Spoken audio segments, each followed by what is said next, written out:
안녕하세요. 저희 창조팀은 제가 알바하는 곳인 카페폴라라는 개인 카페 기업을 선정하여 조사하였습니다. 발표 시작하겠습니다. 목차는 순서대로 기업 소개 3C, STP, 포피, 사람관리 프로세스, 물리적 증거관리, 개선점입니다.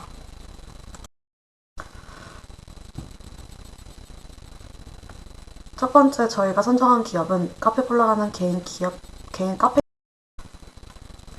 카페 위치는 인천 서구 가정동에 위치하여 카페 근처 인프라는 아파트 인근이며 주로 학원이나 식당이 많고 음식 문화 거리도 있습니다.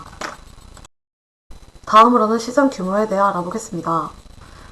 우리나라 커피 시장 규모가 날이 갈수록 점점 커지고 있습니다. 2016년에는 5조 9천억이었다면 2023년에는 8조 6천억 원으로 7년 동안 2조 7천억 정도 올랐으며 국내 성인 1인당 커피 소비량이 세계 성인 평균 대비 약 1.7배 차이가 나고 있습니다.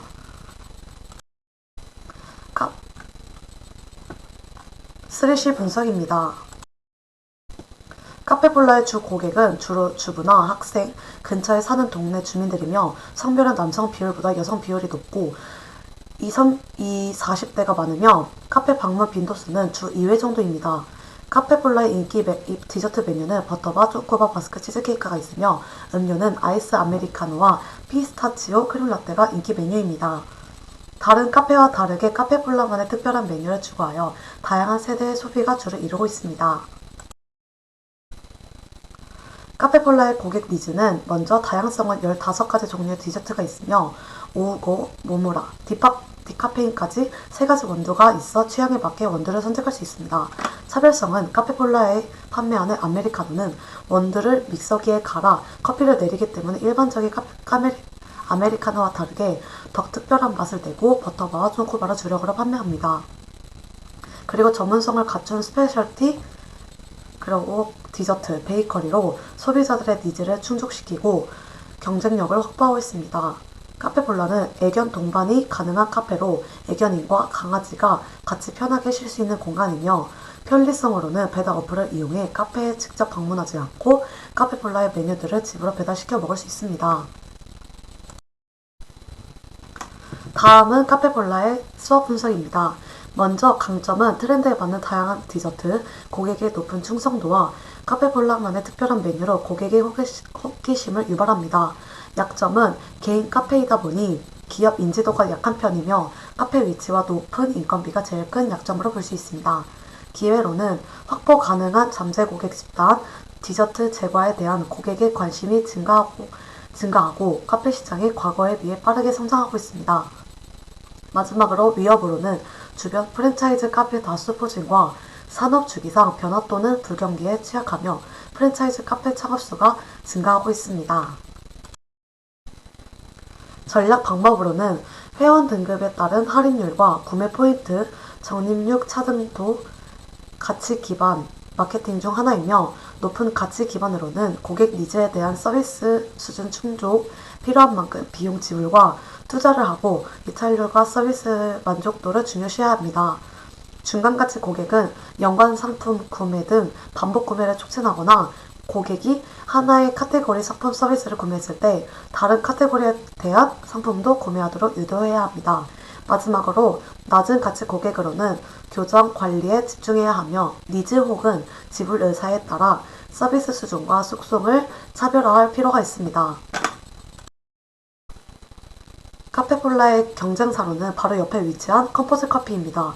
컴포즈 커피의 주 고객은 동네 주민, 학생, 직장인으로 카페폴라의 주 고객과 비슷하며 컴포즈 커피 주 고객 연령대는 10대부터 40대입니다. 컴포즈 커피는 대기업 프랜차이즈인 만큼 많은 점포를 보유하고 있으며 매장 이용보다는 가성비와 편의성을 중요시하는 젊은 세대의 소비가 주를 이루고 있습니다.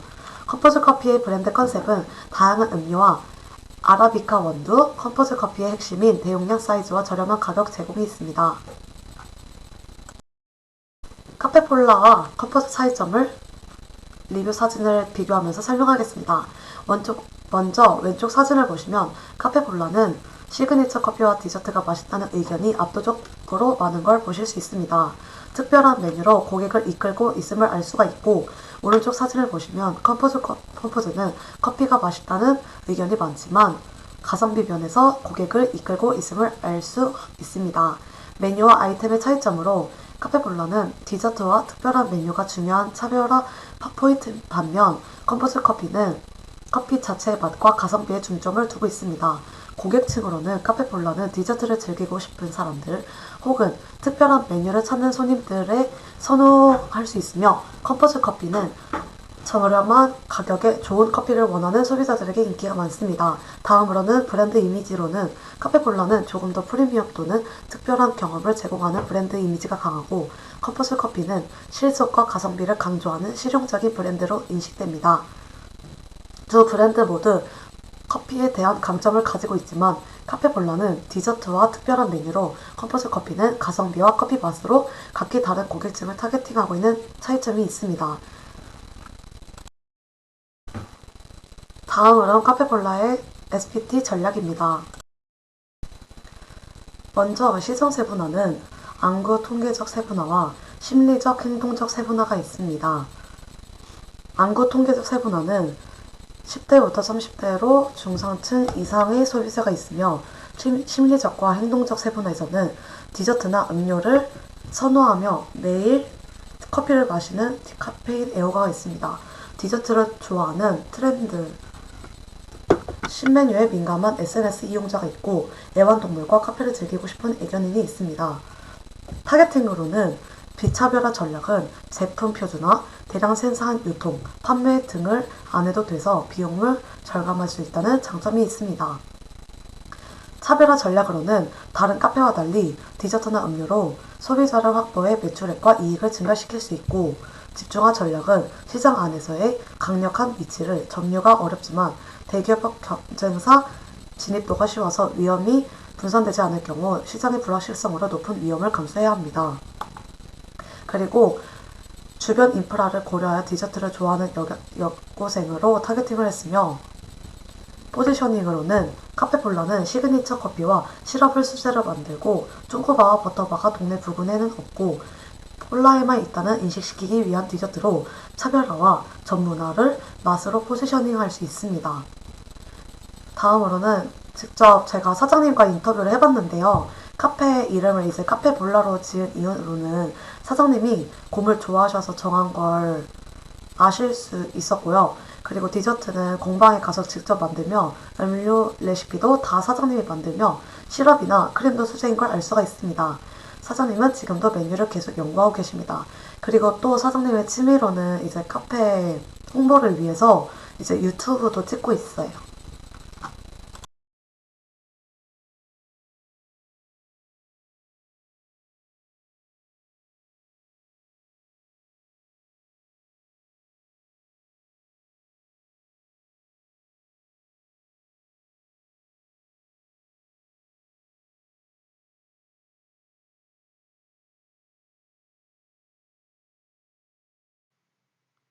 첫 번째로 제품입니다. 카페폴라에는 쫑꾸바, 버터바, 휘낭시에, 케이크 이렇게 4가지의 주력 디저트가 있습니다.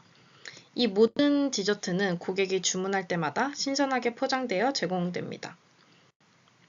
또한 사장님이 직접 그린 곰 캐릭터 스티커는 카페의 시그니처로 고객에게 친근감을 주고 브랜드 아이덴티티를 강화합니다. 특히 카페폴라는 글루텐 프리 옵션을 제공하여 건강을 중시하는 고객층도 경향하고 있습니다. 카페폴라는 품질을 최우선으로 고려하여 가격을 설정하고 있습니다. 신선한 원두와 고급 재료를 사용하기 때문에 가격이 주변 카페들보다 다소 비쌀 수 있습니다. 그러나 고객은 그만큼 높은 품질의 제품을 경험할 수 있습니다. 카페폴라에서 사용하는 원두는 오우거, 모모라, 디카페인으로 3가지가 있습니다. 이러한 원두는 소량으로 주문하여 신선도를 유지하며 고객이 원하는 커피의 품질을 보장합니다. 가격 정책은 고객이 품질을 중시하는 만큼 그 가치를 이해하고 지불할 수 있도록 유도합니다. 카페폴라는 고객의 편의를 고려하여 배달 어플을 통해 제품을 제공합니다. 고객의 집까지 배달 가능이라는 네이밍은 고객이 쉽게 기억할 수 있도록 하여 배달 서비스를 이용하는 데 편리함을 더합니다. 이런 유통 전략에는 장점이 있는데요. 우선 접근성으로는 고객이 집에서 편리하게 디저트와 커피를 주문할 수 있어 바쁜 일상 속에서도 카페콜라의 제품을 쉽게 즐길 수 있다고 합니다. 다양한 채널로는 오프라인 매장에서도 고객이 직접 방문하여 제품을 구매할 수 있는 환경을 제공하여 다양한 고객의 니즈를 충족시킬 수 있습니다. 이러한 유통 전략은 고객의 편리함을 극대화하고 카페콜라의 제품을 더 많은 고객에게 알리는 데 중요한 역할을 할 수 있습니다. 마지막으로 판촉입니다. 카페콜라는 고객의 재방문을 유도하기 위해 다양한 판촉 활동을 진행하고 있습니다. 리뷰 이벤트, 고객이 카페콜라의 제품에 대한 후기를 남기면 1000포인트를 적립해주는 이벤트를 진행합니다. 이는 고객의 참여를 유도하고 제품에 대한 신뢰도를 높이는 데 기여합니다. 적립 서비스, 고객이 구매할 때마다 10%의 포인트를 적립해주며 재방문을 유도하는 효과가 있습니다. 마지막으로 소셜미디어 활동입니다. 카페콜라는 소셜미디어를 통해 다양한 이벤트와 프로모션을 홍보합니다. 고객이 자신의 경험을 공유하도록 유도하여 자연스럽게 브랜드 인지도를 높이는 전략을 사용하고 있습니다. 이와 같은 판촉 전략은 고객이 카페를 경험하고 다시 방문하도록 유도하는 효과적인 방법입니다. 고객의 피드백을 통해 제품 개선 및 서비스 향상에도 기여할 수 있습니다.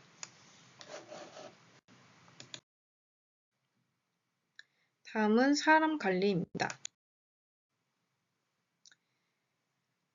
출근을 하면은 앞치마를 착용하고 음료를 한 잔 마신 후 근무를 시작합니다.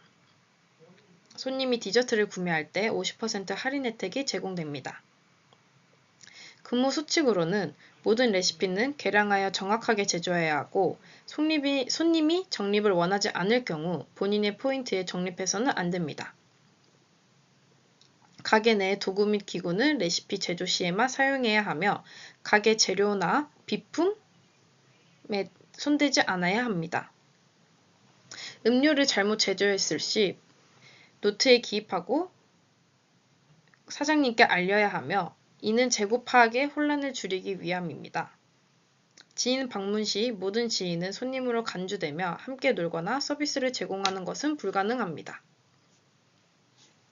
의견 제안으로는 근무 중 불편한 사항이나 개선 방안이 있을 경우 개인 카톡으로 제안해 주면 최대한 반영하겠다는 의지가 있습니다. 마지막으로 재고 관리로는 필요한 재고는 엑셀에 기록하여 관리를 하면 됩니다.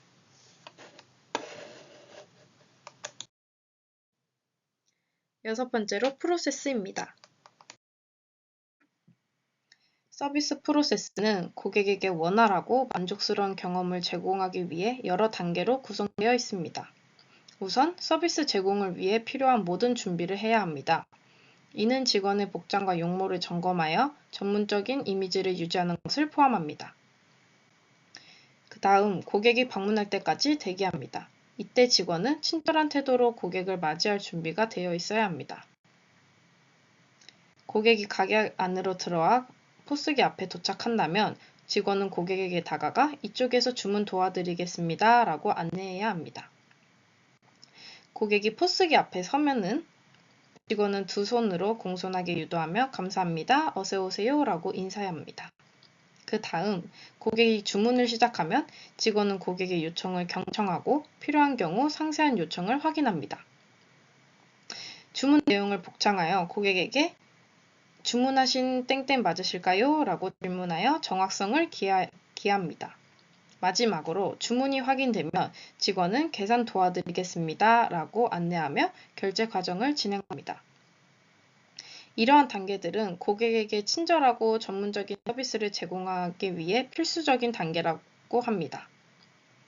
각 단계에서의 세심한 배려가 고객 만족도를 높이는 데 굉장히 중요한 역할을 합니다. 다음으로는 물리적 증거 관리를 설명하겠습니다. 먼저 외부 환경 관리는 도보 로원시티 프라디움 사거리에서 홈 간판을 찾아주세요. 주차는 로원시티 프라디움 아파트 정문으로 가셔서 상가 방문했다고 하시면 열어주십니다. 다음으로는 내부 환경 관리입니다. 내부 환경 관리는 곰과 관련된 다양한 물건들로 내부 환경을 꾸며 손님들에게 독특한 경험을 제공합니다. 젊은 사장님 덕분에 최신 트렌드와 감성을 반영한 분위기를 조성하여 손님들이 음식을 기다리는 동안에도 인테리어와 굿즈를 구경하며 지루하지 않도록 배려하고 있습니다. 이러한 요소들은 손님들에게 즐거운 시간을 제공하고 카페의 매력을 더욱 높이는 데 기여하고 있습니다. 기타 유형 요소 관리에는 왼쪽 사진을 보시면 저희 가게의 유니폼입니다. 오른쪽 사진은 카페 테마에 맞는 컵홀더를 하고 있으며 인스타 광고를 통해 신메뉴와 가게 일상을 친근하게 공유하여 고객과의 거리를 좁히는 것을 목표로 하고 있습니다. 먼저 주문 및 예약 기능. 고객이 쉽게 주문하고 예약할 수 있도록 인스타그램을 통해 간편한 링크를 제공할 수 있습니다. DM 기능을 활용하여 고객의 문의에 신속하게 응답할 수 있습니다. 두 번째로는 신메뉴 소개가 있습니다. 신메뉴를 소개하는 포스팅을 통해 고객의 관심을 끌 수 있습니다. 매력적인 사진과 함께 메뉴의 특징이나 추천 이유를 설명하면 좋습니다. 세 번째로는 가게 일상 공유가 있습니다. 카페의 일상적인 모습이나 직원들의 친근한 모습을 담은 콘텐츠를 통해 고객과의 유대감을 강화할 수 있습니다. 고객이 카페에 방문하고 싶어지도록 하는 매력적인 스토리를 만들어 보세요. 이와 같은 방법으로 고객과의 소통을 강화하고 카페의 매력을 효과적으로 전달할 수 있습니다. 다음으로는 물리적 증거 관리인 물리적 환경의 차원을 설명하겠습니다. 첫 번째로 조명입니다. 옐로우와 화이트 조명을 조화롭게 사용하여 사진이 잘 나오도록 하며 고객이 매장에서 긍정적인 경험을 할 수 있도록 합니다. 두 번째로는 음악입니다. 고객의 취향에 맞춰 음악을 선택할 수 있으며 날씨나 고객의 나이대에 맞는 곡을 틀어 분위기를 조성합니다. 예를 들어 비가 오는 날에는 비와 관련된 노래를 선택하여 감성을 더할 수 있습니다. 세 번째로는 타이밍입니다. 사장님이 직접 만든 디저트가 나오는 시간에 맞춰 매장 문을 열어놓고 갓 구운 빵의 향기로 고객의 시선을 끌어냅니다. 네 번째로 좌석 배치입니다. 카운터 주변에 디저트를 배치하여 고객이 쉽게 볼 수 있도록 하고 손님 간의 공간을 충분히 확보하여 편안한 환경을 제공합니다. 또한 가구 배치를 자유롭게 할 수 있어 고객이 편리하게 이동할 수 있습니다. 이러한 요소들은 고객의 만족도를 높이고 매장에 대한 긍정적인 인상을 남기는 데 중요한 역할을 하고 있습니다. 다음은 물리적 환경의 영향과 역할입니다. 내용이 너무 많아서 짧게 요약하겠습니다. 첫 번째로 맛과 품질, 두 번째로 가격 대비 만족도, 세 번째로 메뉴의 다양성, 네 번째로는 고유한 컨셉 또는 시그니처 메뉴가 있습니다. 이러한 것들은 소비자들이 카페를 재방문하게 만드는 중요한 요인으로 작용합니다. 그 다음으로는 역할이 있습니다. 고유한 인테리어와 분위기, 음악과 사운드 분위기, SNS 활용과 소통, 친절하고 세심한 서비스가 있습니다. 마지막으로 직원들의 친절하고 세심한 서비스는 고객에게 따뜻한 인사와 개인적인 관심을 기울여 긍정적인 경험을 제공합니다. 이러한 서비스는 카페의 이미지에 큰 영향을 미치며 친절하다는 리뷰가 상위권에 위치하는 이유이기도 합니다. 마지막으로 개선점입니다. 첫 번째로는 추가 증정 서비스가 있습니다. 안에는 개인 쿠폰 제도 5 플러스 1 증정 이벤트가 있습니다. 두 번째로는 집중적인 SNS 홍보입니다. 리뷰 작성 시 서비스, 블로그, 인스타 체험단 활용 등이 있습니다. 세 번째로는 계절 기념일에 맞는 컨셉과 한정 메뉴 개발입니다. 발렌타인데이, 화이트데이, 크리스마스, 할로윈 등 주고받는 기념일이 있는 경우 이벤트성으로 한정 메뉴를 개발하거나 할인하는 한정 판매 이벤트가 있습니다. 이상입니다. 감사합니다.